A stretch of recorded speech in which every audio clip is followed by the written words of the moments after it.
shit, we're a wee bit early. The seagulls follow trawler. It's because they think sardines will be thrown into the sea. Thank you very much. Talking nonsense. So I thought, no, enough's enough. Why should I put up with that? Talking nonsense. So I thought, no, enough's enough. Why should I put up with that? Don't bite then, double then. Don't bite then, double then.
Yes, here we go, the Monday Club, the original Celtic podcast Monday night show. Jonathan Boyce, the original Boise Bus fucking annoying brother that joins me. I'm only kidding, Jonathan. We're all in mourning today. So obviously we will take a moment's silence to, obviously remember Celtic's 38 match unbeaten league run, because that came sadly to an end, Jonathan, this weekend. Disappointment for us all this weekend. But do you know one thing that the Bus always does? It has the hard conversations that need to be had, Jonathan. It gives opinion that people don't want to give with interactive viewers. I've noticed a lot of that happening, actually. Every time I tune in, there's more interaction with viewers happening now, Jonathan. It's almost like that's a good thing to do because we respect our viewers, Jonathan. Yesterday's show that we had, I think there was over 3,000 that watched it now, but the most amount of post-show comments I think we've seen. And the debate was brilliant. It was engaging. That shows that the people that are watching are forming arguments or agreeing with the debate that's being had, which I think is all the whole point of this process that we're on. Trust the Boise Bus process, Trust the process. Jonathan, 24 hours is a long time in football. The defeat yesterday was tough. It was a tough pill to swallow. It wasn't a nice feeling. I feel a wee bit better today. I think that we're, there's loads of perspective and bigger pictures we can look at. I think it's our gift as fans to be up and down in our emotion. And that's one thing that I really, really struggle with is when people react and they say, oh my God, I don't think we need to go too far. The whole point and my whole love affair with football is it's this totally chaotic relationship. Do you know what I mean? That you've got. That's what it's meant to be. It's meant to be the relationship you don't have with a girl. You have it with Celtic, Jonathan. That's what an up and down relationship's meant to be, where 1 minute you're up there, 1 minute you're down there, 1 minute you're kicking and screaming, the next you're in love. That's just part and parcel of it. And I'm never gonna apologise for the reactions straight after a game being one extreme to another. I'm never gonna argue about us having certain theories that may not come out in the wash and may do what I want. We could do a show, Jonathan, every single Monday, and I'll go, well, Jonathan, it was good today. Not that great, but it wasn't bad. Or, yeah, we got beat, Jonathan. It's not the end of the world. We move on. And do you know what? The show lasts 5 minutes. It'll be a 5-minute episode, Jonathan. We'll all have a wee packet of plain squares and, some vanilla ice cream for pudding. And everyone will be happy and we'll say, job done, good night. What's the point? There's no point. You've got to look into every single aspect when you're discussing Celtic, your team that you love, you're obsessed with. I think it's only normal that you look into every nook and cranny of it, Jonathan. And we'll be talking about various aspects of that. Paul Dyett's got the right idea. This is exactly what I was thinking, Paul. Sack the players, sack the manager, and sack the board. Rip it up and start again. It just won't stand. Yeah, I get it, Paul. That's a wee bit too far. But I'm only teasing. But Jonathan, it was a shit show of result. The first ever show we've done on the bus after a league defeat. It's the first time Celtic's been beaten in the league since the Boise Bus rolled in. We've not been beat yet. Anyway, we'll get all the good stuff as Phil McKinley calls it out the road. And that is, please hit the like button, please hit the comment button, please hit share, please subscribe. And, if you want to become a Boise Bus member, there is an option to do that. $1.99, the same as what a Patreon would be. But of course, ours is completely optional. We will be always releasing free content every single day. Not quite, but 6 shows a week I think we're up to, Jonathan. We're doing not bad. We're doing not bad. How are you, mate? You good?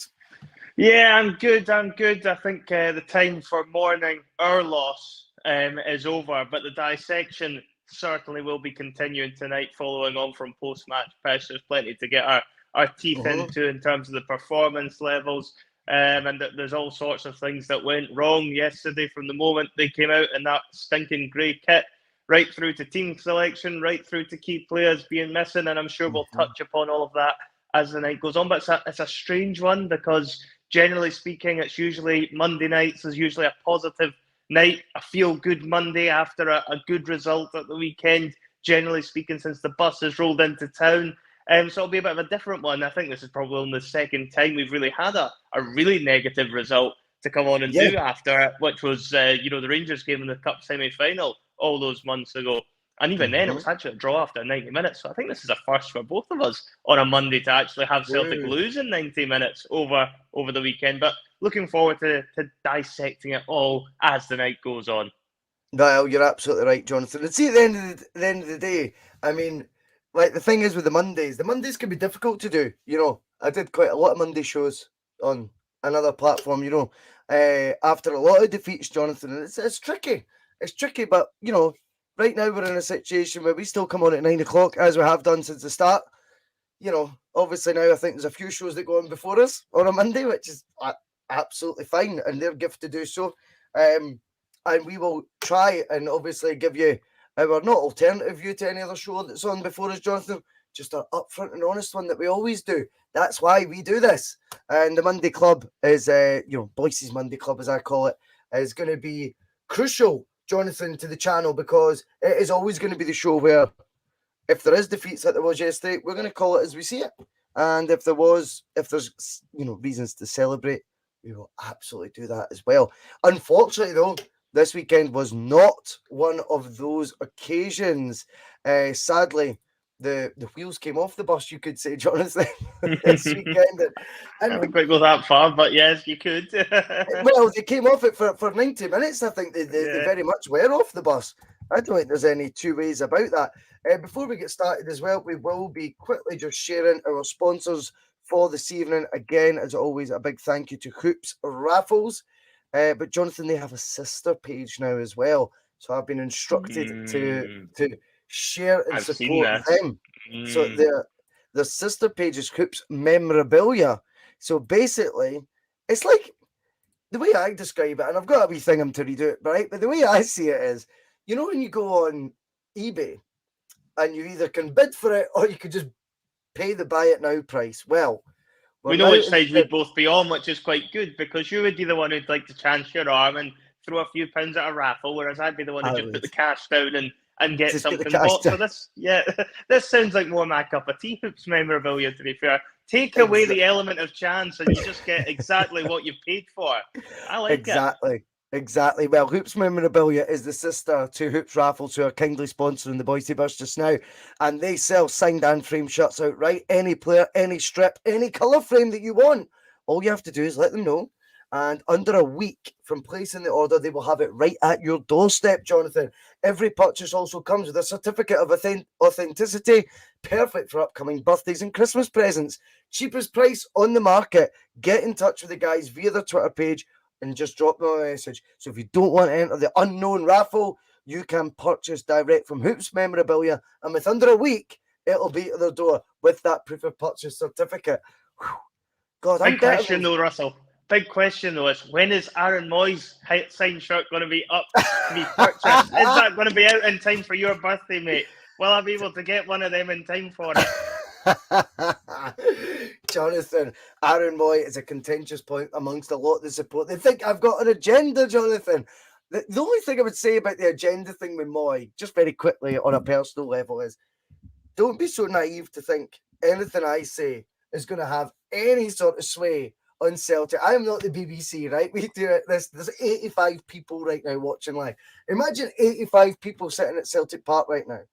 Right? That's nothing, right? There's nothing. So any agenda you think I'm trying to drive, you are misplaced in thinking, right? So there's no agenda. Maybe the only reason I've pushed the Mooy argument a wee bit is because of the absolute torrent of abuse and backlash I got on my Twitter page when I suggested he was underwhelming when he first signed. Now, when he proves my point, I'm maybe, Jonathan, going a wee bit quicker to push that. Admittedly, wouldn't you be? And you actually look back at that weekend, I woke up, I think it was 158 notifications, and a lot of them just slagging off my hair, which is fine, but nothing really to do with Aaron Mooy, and I think Aaron Mooy wishes he has your head of hair, along with a lot of other things at the moment. I think he smokes more cigarettes than me a week anyway, judging by Sunday. But anyway, Jonathan, that's a different argument. We will get to the football, because that's all that nice stuff out the way, and it's a wee entertaining start for everyone as well. Hope everyone's feeling the Monday energy. I certainly am. I'm always off on a Monday, by the way, so I tend to be quite buzzing on a Monday anyway, Jonathan. I love it. 6 changes made at the weekend, Jonathan. Was that too many? Let's just kick off straight from the get-go. We can look back at it with hindsight. We can look back at it differently as well. When the lineup was announced, did you have any worries then? I still felt we'd probably strong enough to take care of St Mirren, and perhaps I was guilty of a bit of complacency when I seen the lineup as well, thinking there should have been enough in the team that came out and started the game. I think my main concern when I seen it was the midfield three. I wasn't overly convinced about the idea of McGregor, Mooy and Turnbull forming that trifecta. Why? I think the three of them, I think for me, Aaron Mooy, and I didn't mean to really be scapegoating him either, but I just feel he slows the game down a bit too much. I think he is more a type of player to be bringing on to games when you're winning and you're needing to hold on to something. I think he does an all right job. In fairness to him, I think he can play that role fine. But I think when you're wanting a quick start to a game, I think something like Aaron Mooy slows things down a bit too much for my liking. I felt the pace right from the off yesterday was just so far off where it's been. Really since the start of the season. It's been the slowest we've started the game, and I don't know how long. I look at Turnbull, and I think the jury's still out for me a little bit on David Turnbull. I think he's a good squad player, and possibly if he hadn't had to make as many changes, Turnbull coming in might not have been a bad option. I think, as was discussed yesterday, McGregor suits actually playing deeper for me as well. I don't like seeing him speeds up the process. Yeah, I think he just offers more in that sort of role now, because that's where he's been playing for the last few years. So it's a bit more of a transition, I think, now for McGregor to go up a slot, and I think he's a lot happier now playing in the deeper position. So I don't think there's much point tinkering with him either. So I think if I was looking at the full starting 11, then the main area of concern was the midfield three. I didn't have too many complaints with the rest of it, although granted, I don't think any of the players that came in did themselves any justice at all. I think most of us expected a fair number of changes, Russell, going into this game. I think even though there's an international break coming up, whether rightly or wrongly, I think perhaps there was a bit of complacency there, not just the ones that Ange but I think, and I would include myself in this, thinking that we could take care of St Mirren while still rotating the squad. And I think we got a bit of a wake-up call that perhaps the players that are on the fringes of the team aren't quite as good as we thought, because for them that was a huge opportunity to seize their moment, and make a big claim to be starting games. And I can't say that any of the players came in and really sold themselves at all to Ange to make them think, oh, you should be starting the next game. Even guys like, for me, like Ralston, who we have been bagging on about and saying deserved starts, even him I thought was very poor, although that might just be down to lack of game time more than anything else. I think as well, the fact he was forced to make a couple of changes, he's down to the bare bones at centre half, probably doesn't help. And I just kind of feel like you can almost end up halting your momentum if you make too many changes. And 6 is quite a lot. That's half your team, just over half your team you've changed there. I think you were looking at it and you were hoping it was going to be similar to what happened when we played Ross County in the League Cup, where he makes all the changes and it still works seamlessly like it had been up until this point. But there was just too many poor performers right across the board, and I don't think Ange will be as keen to make as many changes in the future, and I think he'll probably have learned his lesson that I think first and foremost the responsibility for this defeat does lie at the manager's door for making so many. Well, I think that's a good point, Jonathan. I would say it's 12 months since he made the exact same mistake domestically. I think it reminds me of the Bodo Glimt game. I said that in the wee bio we've done for the show tonight. The Bodo Glimt, I think it was the first time he trialled O'Reilly and Rogic in midfield, and that backfired spectacularly. What he did, which folk don't want to admit this, Jonathan, what he did was he covered it all up by just playing a really weakened team over in Norway to go, oh, was it taking the competition seriously when he really knew the race was run there in that tournament? We weren't going to get a result. So I thought they masked over it by playing a weakened team rather than trying to turn it around. So, the we never stop thing, we did stop in the Champions League a game early. But domestically, I would say, yes, it's been a year since we've seen that from Ange. And if he is only going to make the same mistake, Jonathan, once a year, I would say it's a pretty good ratio, to be fair, for all the critique that we're probably going to do tonight on the team selection. That's our gift to do that. Ange doesn't mind it. Listen to what he says after a game as well, before people think, oh, you've never played football before and you're having an opinion. It's kind of what we do.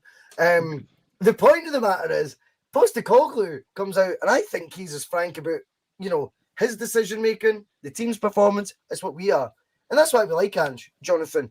Just before we go any further as well, Balls to the Wall says, his wee girl is in her room watching the bus. She's only 8 years old. Hello, pal. Hi there.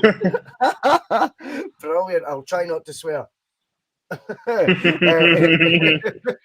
See you along that, lass. It's going to be a fucking long show the night. Oh, fuck's sake. Can't help it, mate. Can't help it. I mean, the dust has settled on the result, Jonathan. At the end of the day, we're 2 points clear still at the top of the league. We all know we've made a good start to the season. I think when it comes to team selection, the 6 changes. Now, too many. Many could argue that many could argue that it's not been too many. It's not been too many Boise brothers. We've got the team to do it. We've got the squad now to do that. Fair enough. I like Stephen Thompson's point in Endless Celts tonight. We were talking about it yesterday as well. Combinations. Sometimes it could just be, the combinations don't work. Yes, okay, you can make volumes of changes to the team, Jonathan. But you need to make sure that the actual balance of the side's right. You need to make sure that the players that are combining are going to actually work in tandem. I'm not quite sure that's what we got right. But I also take Mark Kearney's point yesterday, Jonathan, which I think is so important. Changes for rotation, right? Okay. But see, when you've had to make a necessary change to a cornerstone of the team, and that is, whether we like it or not, Cameron Carter Vickers. Now, Jonathan, him out the team shows how crucial he is, but Ange surely knew that. He's still carried on, in my opinion, ignorantly making the rest of the changes throughout the squad. I think if you've got plans to make 6 changes, or 5 changes, say, right? 5 changes I'm going to make. Then you find out on the Friday Cameron Carter Vickers ain't going to make it. I think your 5 changes need to become 2, maximum 3. Because you cannot, when you lose one key component, not through choice, admittedly, but once you've lost that, you can't then completely upset the apple cart around you. You have to adapt to that. I've got to be honest, I thought the fact he still carried on making the rest of those changes, which I'm guessing he had planned, I think we can go through them. Callum McGregor needed to be the guy the centre-backs are looking to give the ball to, just for a confidence thing. Mooy plays at 100 miles an hour. This isn't going to be a Mooy thing, right? I can't be bothered with that. I mean, just watch what he does in the park, right? I made my decision before he signed. You could argue he's proven every single point for me. He doesn't fit this team. But the one thing is, when he gathers the ball for the defence, everything's slowed down. It's monotonous. St Mirren are allowed to get in position. Our movement isn't as effective because the players have been given that extra, whether it be 1, 2, 3 seconds to catch up with their opposite number. When McGregor gets it, he turns round, he zips a 10-yard ball into, whether it be Hatate, whether it be O'Reilly, whoever. Even if Turnbull's playing, he can zip it into him. Do you know what I mean? When it's Mooy's the go-to guy, it doesn't work as effectively, Jonathan. It just doesn't. And I think that's the first knock-on effect you see. Now, the thing is, making changes away from home is a bit risky. If it was a home game, we made 6 changes. We've got more of a right to do that, Jonathan. But this isn't a fucking League Cup game either. This is the league going into an international break. Now, I think the C.C.V thing is absolutely unfortunate. How big a miss is C.C.V before we get on to all the other changes that Ange made? Yeah, he's huge. I think if anyone thought he wasn't an integral part of the team before, knows he damn well is one of the most important players in that starting 11 after that game, because really St Mirren were just bullying the two centre-halves. I thought Jens had his worst game in a Celtic jersey by miles. Welsh was getting ragdolled as well. I felt neither the centre-halves were able to cope with the physical threats that Mirren were offering. And you just feel like, if a Cameron Carter-Vickers had been playing, that just doesn't happen because he's too much of a strong, imposing threat. And there's just no way that they're going to be able to out-muscle him and out-strengthen him. And, balls coming in from throw-ins are going to be just left up, hanging around in the air. If Carter-Vickers is in the centre-half position, I think as well, if you're looking at it, even if, whether it's Jens or whether it's Welsh that's playing alongside Carter-Vickers, I think both of them take a lot of confidence for having a player of that ability beside them as well. I think the fact that the two of them were left in a partnership that's never really been tested before, and you've almost having to have Jens playing the sort of senior role, if you like, between the two centre-halves. For a guy making his eighth or ninth appearance for the club? Correct, yeah. And, he may not even be at the club next season because you've got to bear in mind it's only a loan-to-buy situation there. Then it does make things a lot trickier. And I just think when you take Carter-Vickers out, and particularly not having Starfelt as well, because I think Starfelt would have been up for a game like this. I think this is a game that would have suited a Carl Starfelt as well. I don't think he minds a bit of a physical battle. And I think that's exactly what St Mirren tried to turn this into. He plays these strengths, Carl Starfelt. Yeah, he does. Starfish knows what to do. He's like a fish out of water when he's going to head those balls. But he's somebody that can, make a big difference in a game like this. And I'm not sure St Mirren's tactics of trying to overwhelm us through the long balls would have been anywhere near as effective if either of those two had been playing, particularly though Carter-Vickers. I think, with him in the team, it just provides so much confidence more than anything to not just whoever he's playing beside, but even those in front of him and even Joe Hart behind him, who I think had, again, one of his poorer performances in a Celtic shirt. Because for me, for that second goal, you've got a confident goalkeeper. He has to be coming out. That's in his 6-yard box. And I was screaming at the TV at the time, why is he not coming out there and clattering him and punching it, or trying to claim it? But he didn't do any of that. The goal's offside as well. Yeah, it is. It's offside. It's undeniably offside. Is that the linesman's fault though? When there's two black shorts that he's trying to decide for whose leg's in front of the other? No, I don't blame that. I think the decision making from Joe Hart though has to be right. Okay, I've got a new guy in the team who's only making his 7th or 8th start for Celtic. If that, I don't know, someone can correct me in the comments. And I've got Stephen Welsh, who we know's 4th choice and a youngster. Well, Jens is having to guide him. I'm the guy who started almost every game last season. I'm the guy who started every game this season bar the League Cup match. I'm 35 years old. I've won the English Premier League, won the Scottish Premier League, 75 caps for England.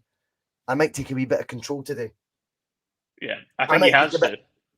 And that frustrates me for Hart. Listen, this is no pylon. These are observations about the 90 minutes in front of us before everyone goes, oh, well, just sell Joe Hart and all that. Like, no one's saying any of that nonsense, right? Let's talk about the moments, Jonathan, and then the circumstances. And I just think Joe Hart, we've praised his influence in the team, Jonathan. What he does that doesn't involve goalkeeping. Honestly, we've praised that crazy since he's been there. I thought he lacked that aspect of his game yesterday, because that mentality that we're looking for from Joe Hart, that we've seen for Joe Hart the whole way through his time at Celtic, that we've really admired, it just suddenly, like, what the fuck happened? I wonder if the goal he conceded midweek, which me and you watched together at Kitty O'Shea's in Glasgow, before Kevin Bridges, remember, we watched that and we both went, did he duck? Did he duck there? And I don't think he's ducked, he's flinched.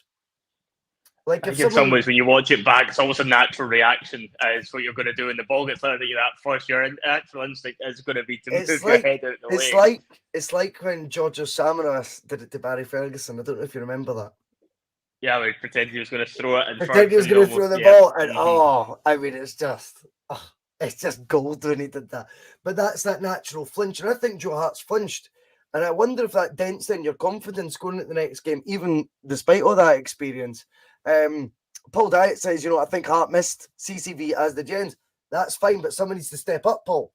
And I would look at my 35-year-old goalkeeper with the medals that Joe Hart's got, the experience he's got to understand that bit. And I think he does have to step up a wee bit there, Jonathan. And, if the boy's offside for something, it's a great excuse. And we're going to talk about the kits briefly as well. And that's not helped the linesman. So I've got no issue with the officiating on that one. That would have been between the two T-shirts and the shorts, both black shorts. Calling that would have been a nightmare. But if the boy's offside inside your 6-yard box, Joe, how on your goal line are you at this point? Where's the coming out and commanding? Particularly when the centre halves you've got, these situations could arise. I think he's got a bit of guilt with that goal. I agree. Yeah, no, I totally think Joe Hart takes the larger chunk of responsibility for the second goal. I really do. I think even when you're looking back at even the Dundee United game, he's so brave in that game, and he takes one to the head, which we obviously discussed a couple of weeks ago. So he does have it in his locker, and I do wonder if he's just been maybe slightly affected by what happened during the week, and maybe getting the first bit of criticism that's came his way in a long time has maybe dented his confidence slightly. Because to me, it does seem like he might be a bit more of a confidence sort of player, Joe Hart, because it doesn't really match up with what he kind of brings to the table normally, because he's usually is, probably the second leader on that pitch after McGregor. And for me, in terms of what he brings in terms of his influence for them. And, for me, it just looks like something that he would be like when he's at full confidence. I think Joe Hart comes out and he'll deal with that. He'll either punch that ball away and he'll just go through. He'll go through the players if he has to, and he'll just deal with it. And I think he just seemed to be lacking a little bit. And I don't know if it's confidence. I don't know what it was. It was just a bad day at the office. If he's struggling because Carter Vickers isn't there, but if that is the case, and he does, as you rightly say, need to step up because he is the senior head when he's looking at two young, inexperienced centre halves playing. Jens is only playing in his 7th game of the season or whatever it is. Welsh has only been in and out of the team briefly. He's not played a lot of first team minutes for Celtic either. Joe Hart needs to really be taking command and trying to get those two through a game like that. That's when the goalkeeper becomes such a critical position, when you are having to play a sort of makeshift centre-back partnership, because that's a partnership I don't think we'll be seeing again unless we actually have to, in terms of the two centre backs, because neither of them covered themselves in glory whatsoever in that game. But I think Joe Hart needs to be doing more, and I think Joe Hart will know that he needs to have been doing more, and I think he would have been frustrated with his performance after the match. Jonathan, I get all that bullshit, right? And I know what you're saying. Ange will know and Joe Hart will know. I don't give a fuck. See, at the end of the day, see if you know now. It's just, that's all he, shoulda, woulda, coulda nonsense, We're talking about a manager who's, very quick to remind you 26 years he's been in management for. We're talking about a player who, when it suits, we're very quick to remind us 75 England caps, So, why didn't you notice it, Mirren? No one's panicking here, right? No one's saying anything that, but sometimes just need to call them out and just go, you were shite. Your decisions were shite. Your decision making by both were shite yesterday. That's not us going, Celtic aren't going to win the league and we're all in misery.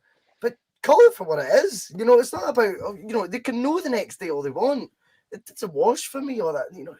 It's just everything's got to be, I feel we're in a situation with the Celtic team. We've all loved them so much that when it doesn't go right, we're almost mollycoddling them through it, right? We're scared to critique just honestly.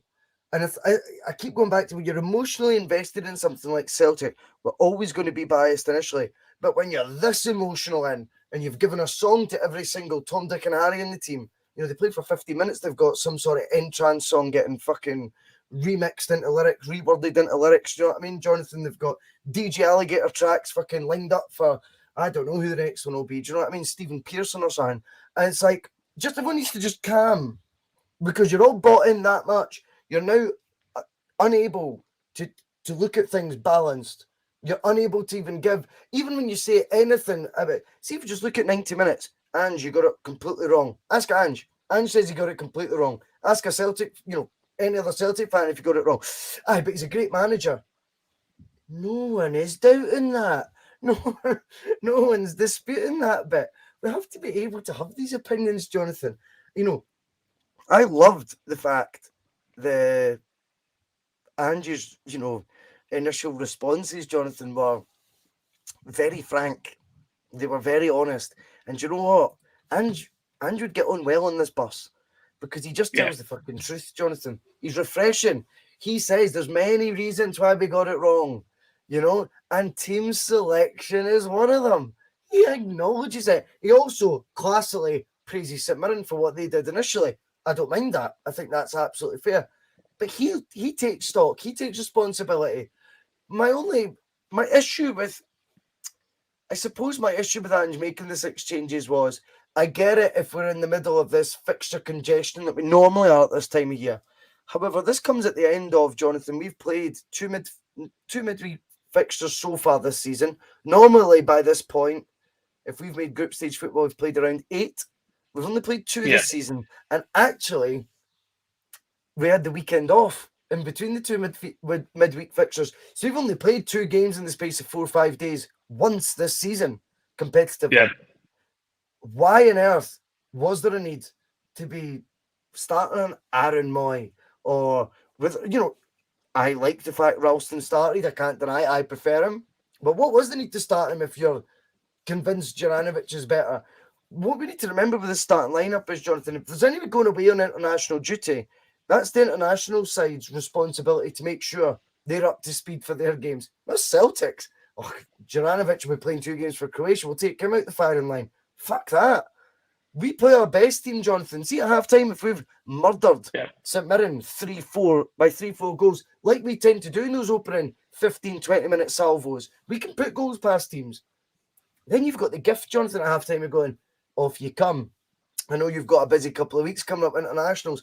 But then you go to the bazaar and you look at Jota going, well, he's not an under-21 international anymore. He's 23 years old. He's certainly not in Portugal's reckoning. What benefit is it? But can he not play? He didn't play the 90 minutes midweek. He came off. Can he not? Like, well, what are we talking about here? This hasn't been, Jonathan, a strenuous, stressful, fixture congested calendar of the season so far. In fact, it's been the most laid-back easing into a season Celtic's had in 15 years. I can't understand before an international break where we found the need for all these changes. Yeah, I don't really understand that. I think that is the $1 million question that would really need to get put to Ange Postecoglou. Thank you, Feed.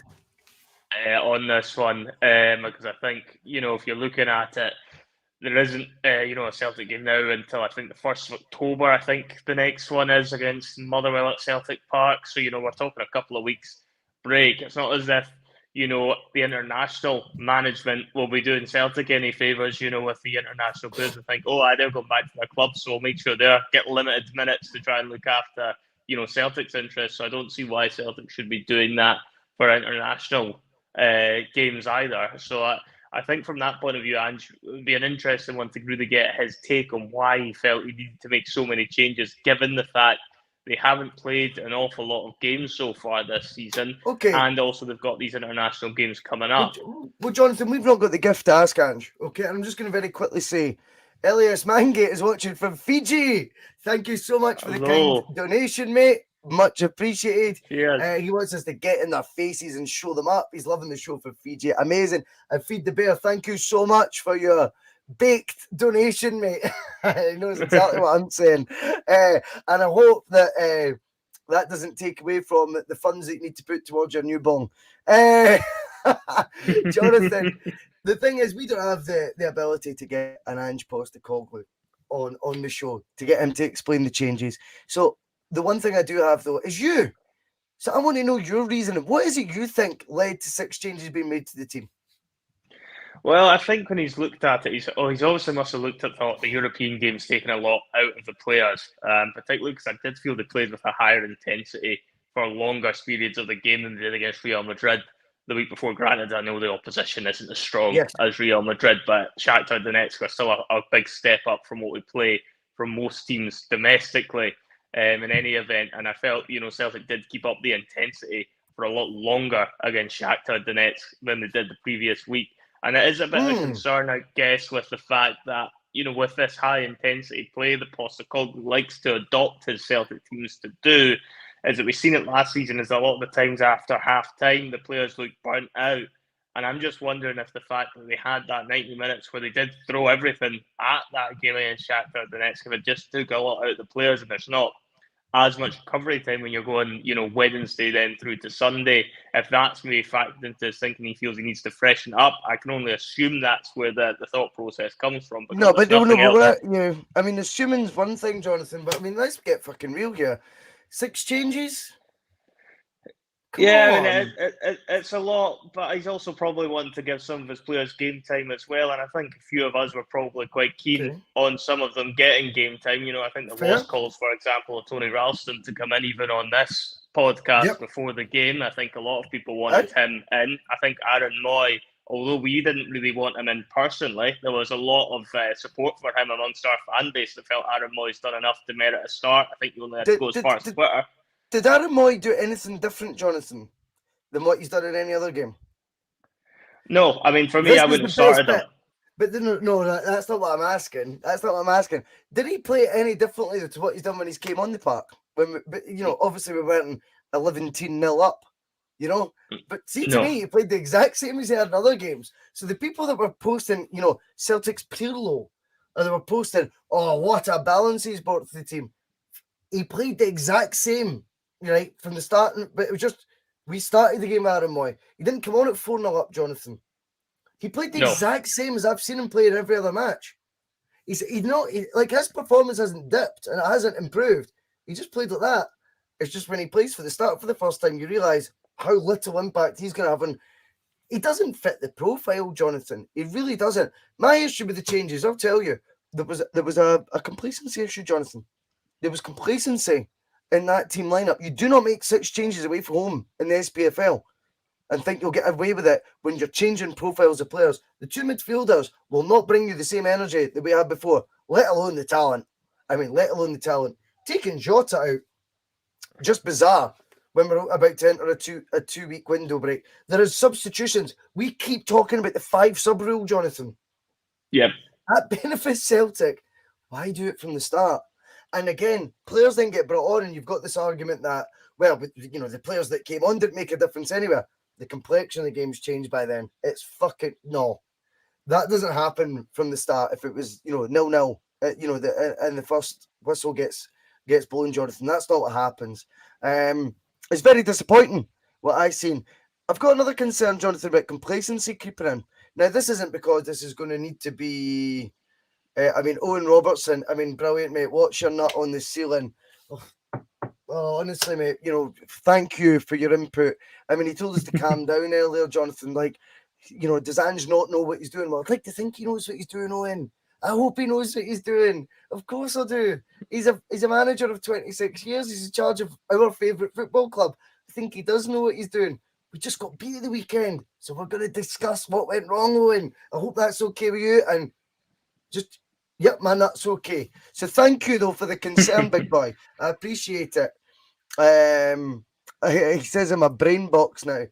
Owen, you're the only one who puts your first name in capital letters, and the rest of your surname, obviously with a capital R and the rest of it normal. So that's impressive. But anyway, I appreciate your contributions, pal. Absolutely. Jonathan, one other concern about maybe not taking this game seriously, and Mark Kenny says, he's not taking the game seriously. I think there is a bit of this. Because, see, at the end of the day, the strips thing really concerns me. Celtic didn't lose because of the strips. Do we need to say that? Of course they didn't. I've already said about the offside goal. I don't blame officiating for it, Jonathan. I really don't, because of Joe Hart, firstly, letting, that many people inside his 6-yard box. Secondly, a linesman, just black shorts everywhere, grey against black and white. But how are Celtic that unprepared? St Mirren haven't changed their kit recently, Jonathan. As far as I'm aware, they always wear black and white strips. Surely a grey kit with black shorts would always clash with that. Now, we then get to half-time. Manchester United in 96, 97, played at the Dell, the old Southampton ground. They were 3-0 down at half-time, and they wore a grey strip that matched what would be described as your telly going fuzzy if there was no signal. Kevin used to have to smack it on the top. That's what it looked like. They went in at half-time. They had another set of kits to wear. Now, you might think, why would they have that, Celtic? Well, last season, I think it was, we wore the away kit from the year before at Easter Road. People have forgotten that. We wore the black kit, remember, with the sort of lime green sort of hoops. We wore that Easter Road. Why aren't we wearing that dark, the one we wore to win the League Cup final? Wear that yesterday. Now, these are small details, Jonathan, but we're continuously told about how meticulous Ange is, okay? And I don't doubt it. I just get the impression 2 Champions League games in a row, 2 defeats in a row. He's been a bit consumed by that, and I think that's his draw.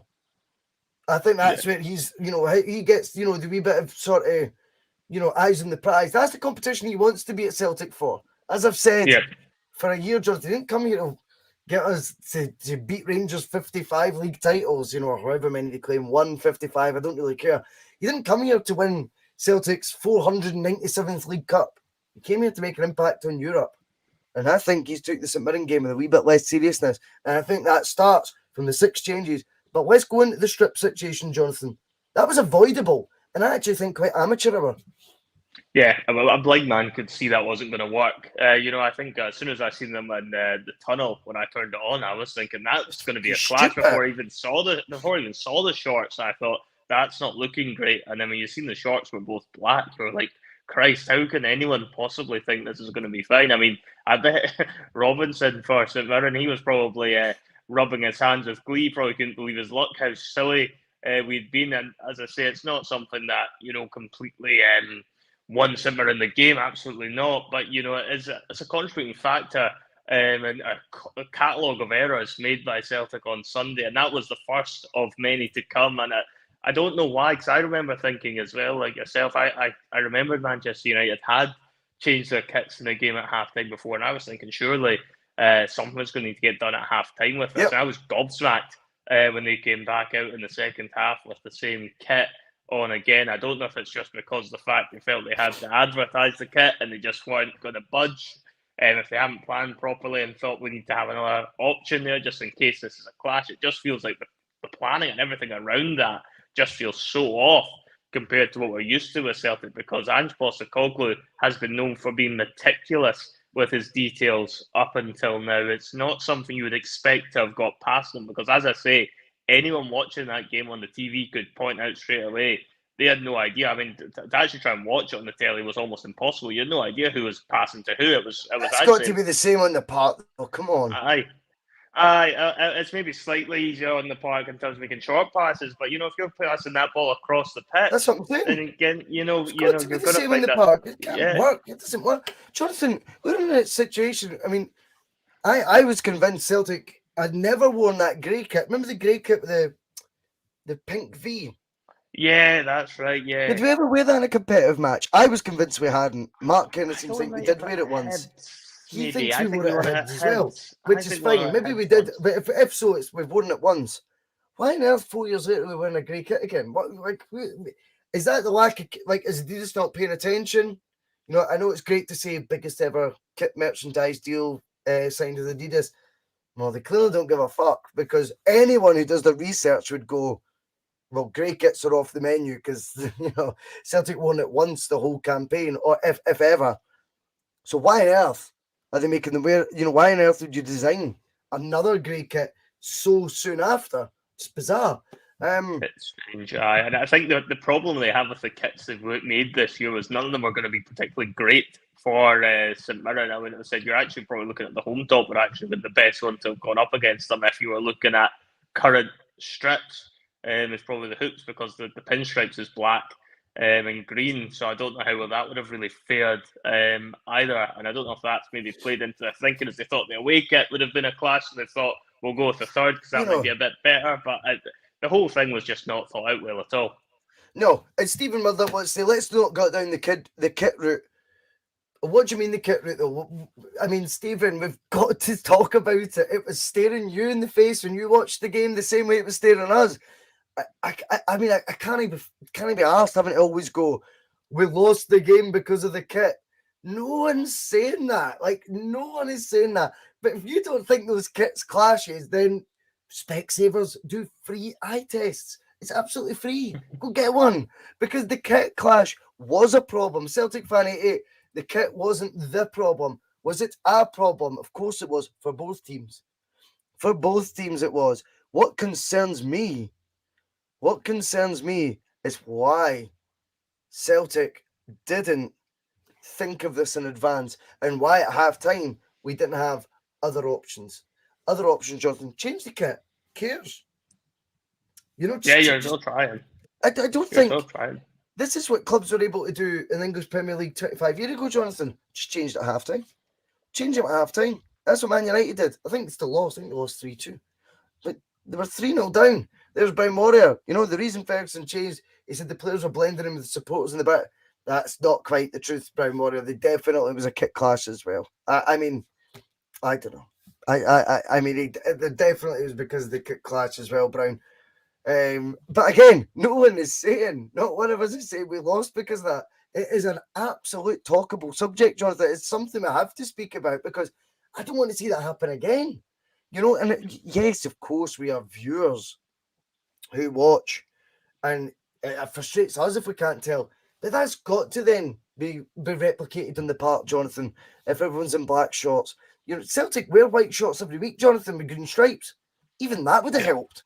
Even if it might look a bit shite, who cares? Get the white shorts on that you normally wear at home. With that kit, something had to be different. It was bizarre. Absolutely bizarre. It's not the reason we lost. I don't know how many times I need to say it. But anyway, Jonathan, do you know what? At the end of the day, I love that what we do as Celtic fans is when something doesn't go our way, we get frustrated about it. And I'm happy to call out Celtic on that. I also like looking over the neighbour's fence, Jonathan. I've never apologised for it. I know a lot of Celtic fans, oh, fuck Rangers, didn't listen to them. Well, I don't mind it.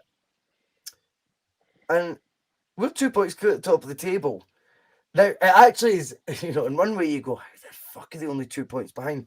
But I was working on Saturday and had, you know, thankfully my he'sgoal.com subscription's up to date, Jonathan, and I don't pay it monthly because you don't need to. And I watched the game at Ibrox, and wow, for all we've had a bad day at the office, people want to call it. That's fine. And see if everyone's right. It's a bad day at the office. Brilliant, because we'll move on, Jonathan. We'll do another 38 games unbeaten. We've won the league, right? End of. I also don't think we're going to be pushed that much. I don't think we're going to be pushed that much. I watched them at home. They are shite. I'm not saying it because it's a one-upsmanship. I'm not saying it to put a wee safety blanket on Celtic being poor this weekend. Genuinely, what I watched was very poor. I think the concerns from our rivals are far, far greater than what our concerns are after our absolute flash in the pan, terrible performance from both manager and team. I accept that. I think it was from Celtic. I think the manager got it abundantly wrong. I think the team was shocking. But our rivals, if that's going to be the team that catches us, I don't give them much of a chance. No, I mean, I didn't see their game on Saturday, but I think in some ways you're kind of almost surprised it's actually even taken into account Sunday's performance. You're almost surprised it's only a 2 point gap given the performances of both clubs so far this season. It feels like it should actually be a lot more without you looking at the table, because I had to remind myself after we'd lost that game, I was like, Christ, it's actually only 2 points. I feel like Celtic should have still 4 or 5 points clear, even taking that result into consideration. Now, they've got a far superior goal difference, as well. Celtic have been absolutely outstanding, Sunday aside, in domestic football. So there's nothing to get overly, I don't feel, alarmed about based off one bad day, which hopefully it'll turn out to be the case. It was an off day, as many are suggesting, and I personally think it probably was just a combination of errors. But there is still a lot to be positive about. Celtic still have that lead at the top of the table. Their next games in the fixture list will be an interesting one because Celtic host Motherwell after the international break, and Rangers, I believe, go to Tynecastle when we recommence fixtures. So I wouldn't be overly surprised if the gap was to once again increase after those games had been played, given what I've seen of Rangers so far this season. Honestly, they're not convincing me that they're going to be as big a threat as they were last season. However, Celtic need to kind of focus more on themselves, just like we did last season. I don't think we can get ourselves too carried away and think, well, we can afford to be dropping points left, right, and centre because Rangers are going to drop more points. But I think, from our point of view, there is that, I guess more from a fan's point of view, there is that sort of rationale there that Rangers are not as strong as they were last season. Hence, Celtic can probably get away with a few more bad results potentially than they did the season before, although I fully expect Celtic to bounce back. And I think from our point of view, the international breaks came at a rubbish time because I think those players will be hurting after what happened there on Sunday. And I think Ange Postecoglou will be hurting big time. And I wouldn't have been surprised if we'd been playing Motherwell midweek or indeed at this weekend coming, if that was going to be another game where it could have been 5s, 6s, 7s. Such would be the sort of wherewithal with the players in terms of wanting to put things right, what they did wrong on Sunday. And I just find that that's so frustrating. They won't have that opportunity now for a couple of weeks, and it almost takes the edge off a little bit. The game will almost be forgotten about. Timing is everything, Jonathan. Timing is everything. So we all know Steven Gerrard kept his job, not because of Hamilton Accies, dismantling the team 1-0 at Ibrox with ease, but because the COVID restrictions came in. Now, I know that now gets flipped into we got gifted a title. Well, you tell that to Steven Gerrard, who got gifted another year in his job. I tell you what, I think it's and he'd have struggled to have found another job. And you remember it was actually Neil Lennon that was going to hand him his jotters.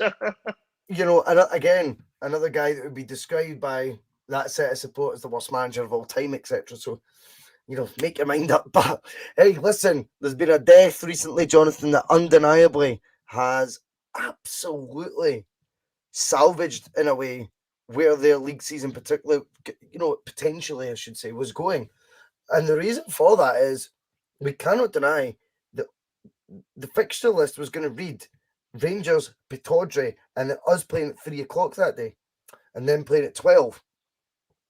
I'm in no doubt in my mind that we were going to have had an extension on that 5-point gap, whether it be 6 points, whether it be 8, come the Sunday.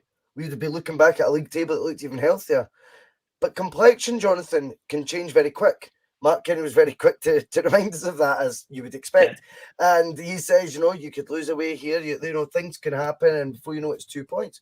And what's happened is they got away with getting to play Dundee United at home, who, my memory serves, we beat a record ever away win, but they held out. Jonathan, they took the ball to the corner flag and they seen out a really good, 2-1 win, and they protected their lead in injury time, as all good teams do, and got themselves back in contention. A plucky win, you could call it. A plucky win. It was a plucky win. But with all that said, with 2 points, a 2-point gap flatters them, considering I think what their form's been. But they might say, well, you've not took advantage of, the difference in quality. Charles Sweeney comes out. Good to have you on, Charles. And he says, we were unbeaten for exactly 52 weeks. Do you know we were a day short of a calendar year? But I always look at it as a season. We did 38 games. That is the equivalent of a season, unbeaten. And if we were to go on that another run similar to that, Jonathan, the team's better now. Looking at this as a new, fresh opportunity to go on an unbeaten run for the next 38 games. that's a better team that we start with to embark on that than what it was that, created the last one, albeit by the end of the 38-game run, we're more the finished article. But the ones that started racking up, the first of those results were, nowhere near as good a football team as what we now are. So I'm very confident that we can still win this league quite comfortably. But what we don't ever want to do is become reluctant to praise or criticise Celtic.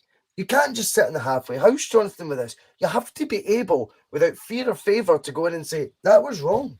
That was poor. Now, some might say, well, there's been too many changes with the front three. And that's maybe been why in the last 3 games we've not racked up a victory. When was the last time Celtic went 3 games without a win, Jonathan? Now, the level of oppositions went up. But I also think the level of opposition had to go up if we want to be ambitious, because that would mean we were at the top table. I think also that 2 out of the 3 teams we should be dominating. That's my honest opinion. I think Shakhtar are obviously far better than St Mirren, but obviously Real Madrid are far better than Shakhtar. And even for 40 minutes, I think we dominated Real Madrid to an extent. A front 3, Jonathan, we started the season and it was Jota, Kyogo, Maeda. Abada then came in. His goal contribution was just so relentless. He inevitably got the start against Rangers and he took advantage of it. I think he was rotated to start the game before, and then he forced his way into the start lineup for the Rangers game, which then obviously led to him starting against Real Madrid. He was hooked at half-time. Since then, it looks like there's been 9 now different variations, if our sums are right, of the front 3 in the last 3 matches. Because obviously these subs keep getting made at half-time. I said it yesterday and I'll say it again. Hacksaw is getting a raw deal for the manager. I think he is. I don't like it. I think it's almost like pin the tail on a donkey with the front 3 right now. And if it's not right at half-time, we'll try that combination. I think, no offence to Ange, but I think he's getting it wrong on that aspect. The front 3 has to be, kind of dictated on what their goal contributions are. Hacksaw got an assist away from home in the Champions League, was hooked at half-time. And then he came on the 2 games before that as a sub. Where's the consistency? Why didn't he start at the weekend, Jonathan? I mean, I don't understand that. Maeda's then brought back in. He didn't offer all that much, I didn't think, against Shakhtar away from home. And he hadn't started for the few games before that. Suddenly he's starting away from home. I don't get it. Jota, as I've already touched on, no international football for the next 2 weeks. He's almost on an extended holiday. Why wasn't he starting? I don't get it. Yeah, it's very strange how he consistently seems to switch the front 3 around, apart from Kyogo as, the guaranteed striker. I think we've established that now with how the season has started, that if Kyogo's fit, Kyogo starts ahead of Giakoumakis, and I don't think it makes much difference what Chaos does. I think that position is always nailed down to Kyogo from Ange Postecoglou. I don't understand the Maeda one really against St Mirren in particular, because I just feel that Maeda's one of those players who I can understand in some ways playing in the European games because of what he brings to you off the ball. He probably brings more than the other wingers do, but a game against St Mirren, we're not going to be off the ball as much. You need players that are going to be on the ball and being assertive, because anyone who looked at that St Mirren team and seen how solid they were defensively, by the way, St Mirren have been no mugs domestically, which I think was something that was perhaps a bit of an oversight from Ange and indeed the Celtic fans, myself included. Hadn't actually realised just how solid St Mirren have been defensively this season. I think when you looked at it like that, it was so obvious they were going to try and pack the box and make it difficult for us to play football, that you're going to need your players that are capable of unlocking defences playing. Maeda isn't that type of winger for me. He's the type who's going to run in behind, when games are getting stretched. He's quite handy in the league if you get yourself in front. I think he can do a pretty good job there because he's going to be able to hit them on the breaks. But, if you're going to be starting him in games like this, I just feel you're as well as starting a man down in games like that. And it's just so tight, because his best attribute is just getting the foot on the pedal and trying to run at people. I don't think he offers an awful lot more sort of trickery in the same ways that, an Abada or a Jota do. So I don't really understand that. I think Haksabanovic, as you rightly say, I think I could do more keep up than Maeda, to be fair. I don't he's think anyone... He's not a technician. He's a player that, Jonathan, that brings a lot a lot of the qualities that Ange is looking for. We spoke about profile player pre-season, and we thought we wanted the press. Well, do you know what? Here's the other flip side. Just to go back on what I'm saying, he makes all these changes. I think that's the fastest front three we could have. I don't think there's anyone with more engine room than a 20-year-old Abada, Maeda, who, as we know, just has limitless energy, and Kyogo, who pressed for a full 90 minutes, no problem at all. So where the fuck was it? That's when you think about it that way. Yeah, but you're looking at it off the ball, the press was non-existent, which is so surprising, I think, from the whole performance, was the press wasn't there at all the whole game, and you don't know where that's happened and what's gone wrong with the players on that one, because they have to take responsibility for that, because Postecoglou might pick the team, but it's up to the players to then, carry that responsibility out onto the park, and none of them really seem to be deploying the same sort of levels of energy and or tactical awareness that Celtic have been showing in the early stages of the season, because, generally speaking, from the first minute, we're right on top of teams, both on the ball and off it. And that's what's brought us so much success in the early weeks of the season. Whereas there was no real press. It was all very lethargic. It didn't even feel like an Ange Postecoglou team on Sunday. It felt like that could have been anybody's team. I didn't identify with what they were trying to do there. It was just slow, lethargic. It could have been anything. You'd almost have thought, if you didn't know the situation, that was like a meaningless bounce game at the end of the season for the Celtic players, and the league had already been won. That was how they approached it. To me, they just didn't seem to be that interested in it. There was far. Well, I think perhaps they maybe thought they were just going to be able to turn up at St Mirren, and when I think it is down to complacency. I think complacency plays a big part in things like this. When you go on such big runs of results, complacency can quite often become the main enemy, and ultimately it can end up costing you. And I feel like that did cost us, both from Ange's tinkering, and I think the players came in. I think they underestimated St Mirren big time and thought it might have just been a more straightforward game. I think, particularly given how much praise this Celtic team has had, and rightfully so, by the way, in the last few weeks, even in the Champions League games that haven't gone our way result-wise. I think the performances were there both against Real Madrid for, the first 35, 40 minutes, and then against Shakhtar. It's a game I think most of us were frustrated not to have won, because the performance was good enough to have got the 3 points in that game.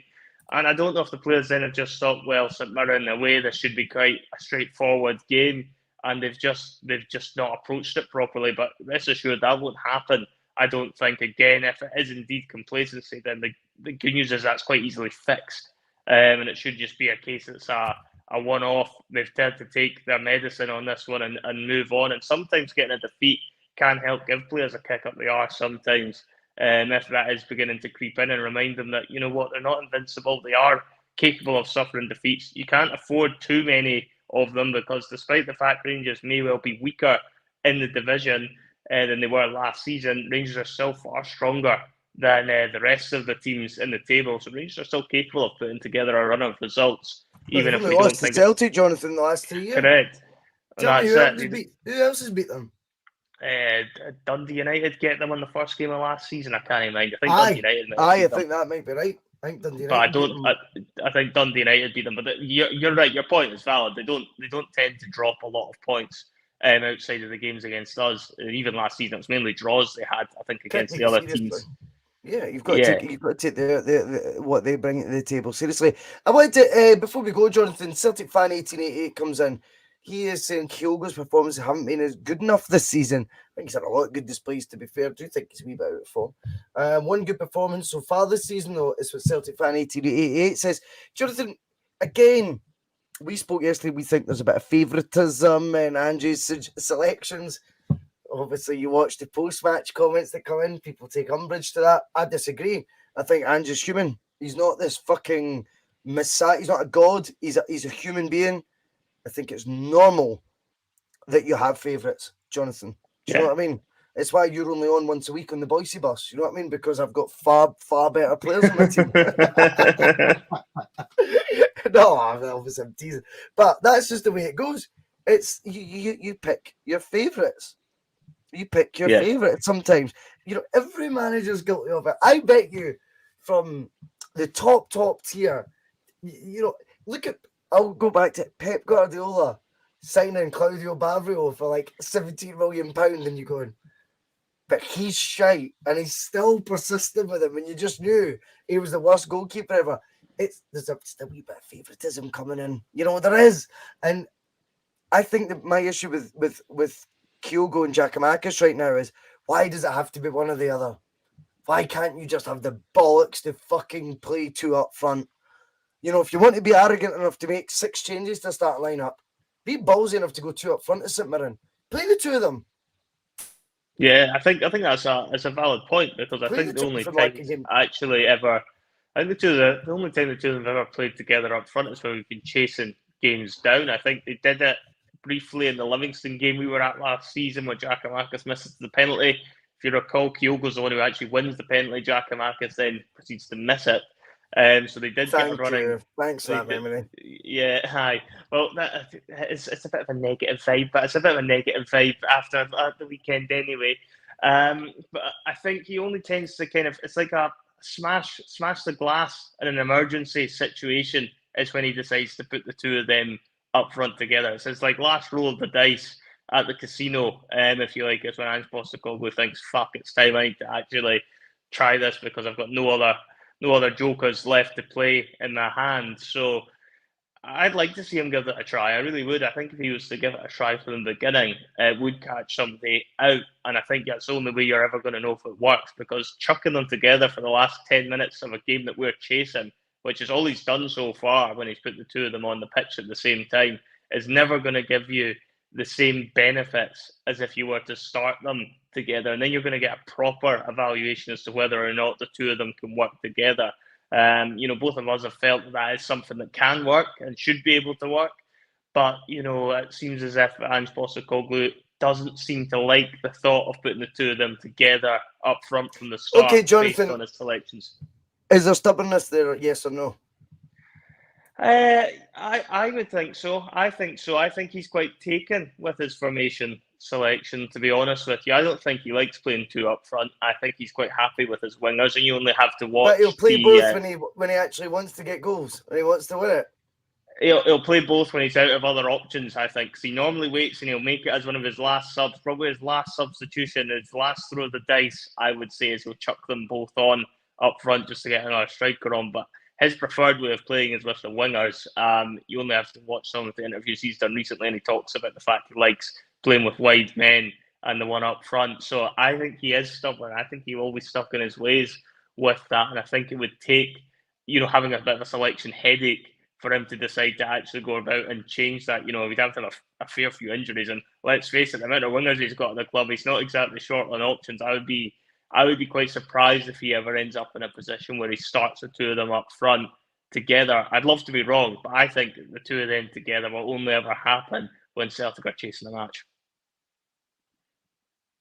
Yeah, I mean, for me, it's just a case of Giakoumakis. I mean, we're obviously fans of chaos, right? We are fans of chaos, Giakoumakis, and we always will be.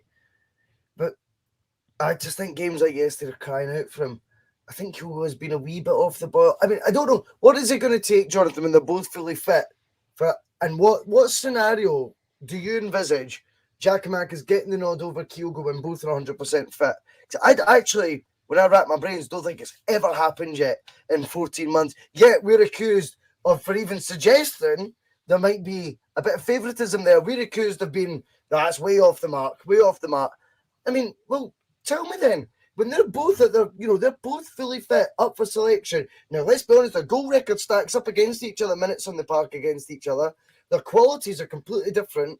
How come only when they're both fit is it Kyogo that starts every single time?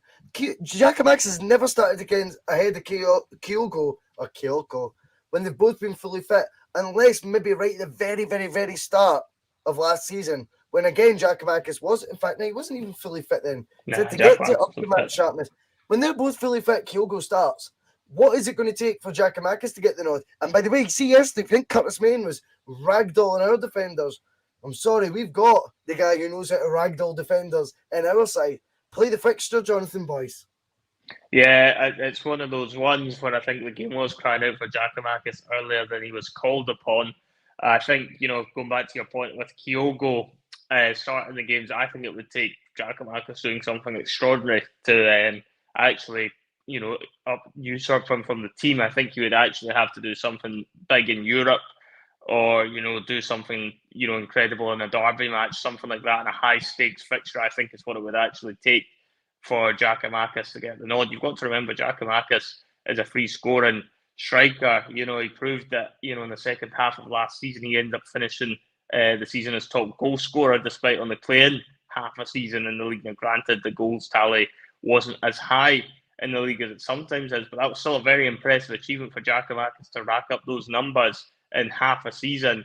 So I think, if you're looking at it from that point of view, Giakoumakis has proven already that he knows the way to go, particularly domestically, that he should be starting games when Kyogo goes off the boil. And it does look at the moment as if Kyogo isn't quite firing as well as he was, in the first few weeks of the season. And that's why you've got the two strikers there, because you've got to play the ones that are in form. I think if Kyogo was still banging them in and was looking consistently excellent over the last couple of weeks, and I don't think many of us would have complained too much about him starting against St Mirren, but I think there was rightfully a couple of question marks asked there, in the sense that Giakoumakis had kind of been kind of lurking and waiting for his opportunity, and I think Kyogo has went off the boil, and I think there is that opportunity to put Giakoumakis in, and if you give him a bit more time, then he may well get the goals. But I guess to flip it as well, Russell, Giakoumakis did come on against Shakhtar, misses a very big chance at 1-1,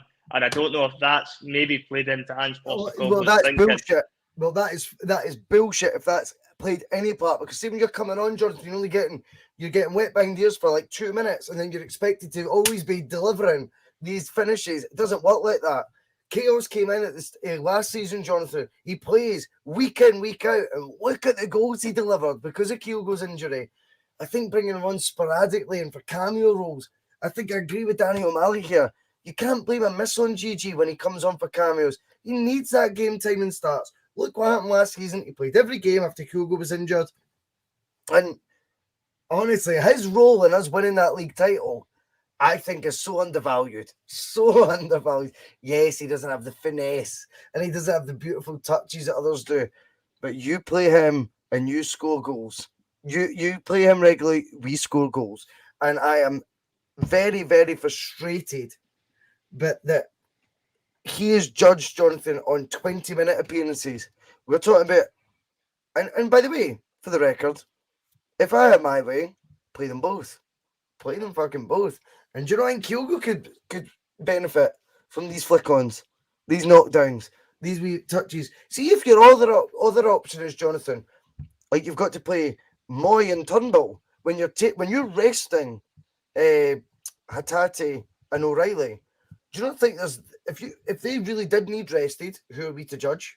Hey, we're not allowed to judge. We've never played the game, apparently. So you're not allowed to have a comment. But if you're taking out Hatate and O'Reilly, who are so creative, play both Giakoumakis and Kyogo then. If you're going to start Kyogo, start Giakoumakis. Don't start fucking Aaron Mooy and Turnbull. Start Giakoumakis and Kyogo. See what Kyogo could do wandering around Giakoumakis. Wandering around, buzzing around Giakoumakis. It could be deadly. There's a reluctance to do it from Ange. No denying it. And I'm telling you right now, Giakoumakis, 100%. If he scores 2 goals coming on as a sub, but the week after they are both 100% fit, Kyogo still gets the nod. And unfortunately, that seems to now be no matter the opposition, no matter whether home or away. And I disagree with that massively. It should be like a case of playing the fixture when it comes to the two of them, Jonathan. Some games, styles make fights. And sometimes you need to pick the player that fits the profile of the opposition. Giakoumakis away yesterday showed, in my opinion, what we were missing. He's the epitome of what we were missing, I should say. Yeah, and as I say, I think, looking back on it, it's another one where I think Giakoumakis had every right to get a start in that game. And I think, he's got to be in contention in the next game that we play against Motherwell at home, because he hasn't had many opportunities to start a match yet, Giakoumakis. He's probably been one of the most starved players of an actual start so far this season. He would probably have the most sub-appearances out of the whole squad so far this season. And when you consider what he brought to the table last season, then there's no real rhyme or logic to not throwing him in when Kyogo isn't firing at his best, if indeed you're only going to play one up front. I don't see any problem with Kyogo potentially being dropped, because I still think even if you were to flip it, and let's just say Giakoumakis starts and it doesn't quite work out, Kyogo coming off the bench is hardly exactly a bad option there when defences are tired and he can run, in behind. Or, even if Giakoumakis has a good game and, gets a couple of goals and Kyogo comes on, then again, it's given the defence something totally different to deal with there. So I think that's something Postecoglou will need to look at. We know Kyogo is, and I think he's on the record as pretty much saying it, it's his favourite player. So I think Kyogo is probably the hardest player to actually drop for Ange Postecoglou in the team, even if it's staring him in the face that Giakoumakis is needed. I think I would have concerns that Postecoglou may not be able to see that because he has the Kyogo blinkers on. Obviously, time will tell over the next few months whether indeed Giakoumakis does get some starts. There'll be a lot of games getting played. And, for me, I think you need to make sure he's up to speed. The case is there. The case is there, Giakoumakis needs he needs more minutes. Yeah, he needs more minutes in his legs if you're wanting him to be firing the goals for you. Aaron Mooy, Jonathan, gets more unmerited minutes in the park than a guy who was the top scorer in the SPFL last season. I rest my case there. And that is a fact. And people won't like to hear that Aaron Mooy gets more unmerited minutes in SPFL matches than what Giakoumakis does. I'm not saying Giakoumakis doesn't actually get as many minutes, but unwarranted minutes, well, every single one that Aaron Mooy's made so far are unmerited as far as I'm concerned. The amount of credit in the bank Giakoumakis as the top scorer of the league campaign last year should have built up. And yet I think he is honestly poorly managed. And you're lucky to have a player like him. And he fits the mould, Jonathan, for an SPFL team. He knows there's grounds that you go to. He goes, I'm up for that battle. I love that. There's games like that, unfortunately. The SPFL is its own environment. This isn't the EPL, but it's all played on Bowling Green pitches, Jonathan. And against, defenders that are scared to throw elbows, throw headers. Giakoumakis is made for the madness of the SPFL, as well as always creating his own chaos in the Champions League. I think he's undervalued by Postecoglou so far this season. You're not allowed to say that, but I will. It's true. I think, though, the answer to it all that we would all be happy with is see next time. If you feel like there's real necessity that you've got to have Kyogo in the team, well, play two up top. The next time you want to take our two most creative midfielders out the team, play two up top. But don't put in Turnbull and Aaron Mooy in midfield instead. It's just nonsense. And the thing is, even with Mooy playing, if you've got Giakoumakis up front, as we like to point out, Mooy likes those clipped balls over the top, and they're going to be far more beneficial for a guy like Giakoumakis in a game against St Mirren. And how many floating crosses were there yesterday? Oh, there was countless numbers of them, and they were just nothing balls into the box, whereas at least if you have Giakoumakis in there, they could turn into something. But, the amount of times you also went down the line and just put a ball into the box that was just aimless and a waste of time. Remember the game we were at last year? Was it Aberdeen? Livingston, I think it was. No. Livingston. No, it was the night we went out with Declan. I'm sure it was Aberdeen. It'd have been Aberdeen then, yeah. Aberdeen, and we just kept going, that's another floaty cross. And we just started, obviously, not really, but taking tally marks, you know what I mean? Going, there's another one in the box, just floaty crosses. Crossing for crossing's sake. Now, I don't know if folk have watched the Man City documentary of Pep Guardiola. I'm not a fan of his, but I watched a couple of episodes out of interest. I don't like Guardiola. But he says to his players at that level, he goes, never cross for crossing's sake. Celtic are doing that. There's no point in doing the whole game plan to perfection if the guy who's going to meant to be on the end of them isn't on the park. Okay, we're ticking all the boxes of this is what we train to do, get in these positions, put in crosses. I'm sorry, you need someone like Chaos if you're going to be putting those floaty balls because he creates something out of nothing. Yeah, no, 100% agree with that. And I think, as I say, the amount of times that the balls were coming in against St Mirren and, a guy like Giakoumakis could have made something happen from something like that. But if you're just floating balls in for guys like Kyogo, it's very unlikely that's ever going to lead to anything. And, it was quite clear there didn't seem to be a plan B with the sort of attacking, tactics that Celtic were using in that game. They were just pretty much getting into these positions, putting the ball in and hoping something was going to happen rather than actually seeing something happen. So, I think that is something that Ange will need to make sure his players do learn from, because it was a bit of a throwback towards the start of last season where the players seemed to be doing that a lot more regularly. And hopefully it does turn out to just be a blip. But as I say, if there's games where you're going to be playing against teams that are going to be that physical with you and try and, take the game to you in that way, I think it does make sense. Fight fire with fire. Have that option up the other end that's also going to be asking them the same types of questions. Jonathan, at the end of the day, we are not sitting here in panic stations. We're not in a bunker fearing for our lives. Celtic are top of the league, top of the table, as Odsonne Edwards so cleverly said. I cannot deny I am frustrated at aspects of the game. I cannot deny there are, fans who will think you're a panic merchant. I get it. But we're here to talk about if Celtic win 10-0, Jonathan, yesterday, we talk about all the amazing reasons we won 10-0 and we gush about it. Celtic got beat 2-0 at the weekend. We're going to talk about all the reasons we're surmising from why that may have happened and why it's not happened for us as a team. At the end of the day, I'm still very, very confident in where we are. I'm very confident we win this league title. I'm very confident we are a stronger squad, both first 11 and in depth than our rivals.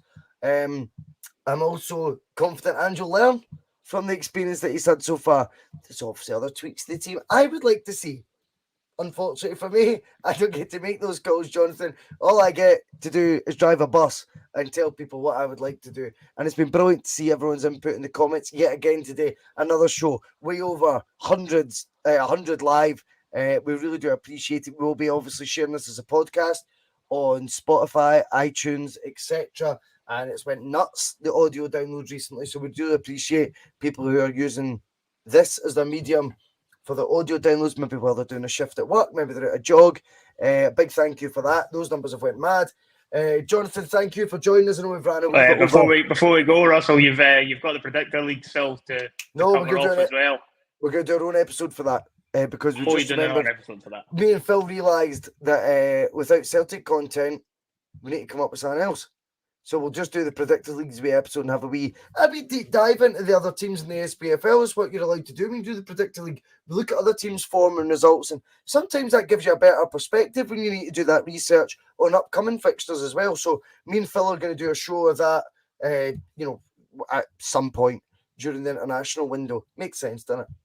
It does. And the Predictor League, it's about time it got its own show. I feel like I'm making some progress into that. So I'll look forward to watching that when it comes out and seeing what the gap has been cut down to, because I'm very confident I'll be coming out on top of that come the end of the season. Big thank you to Stephen Murdoch. He says, nice one, boys. Only love for the bus. I appreciate it, mate. Absolutely appreciate it. Charles, you could just do a show about buses. I don't know that much about buses, sadly. But I hope Brown Warrior's not talking about me and he's still talking about Pep Guardiola. Otherwise, Brown Warrior, you're accurate on both points. Only kidding.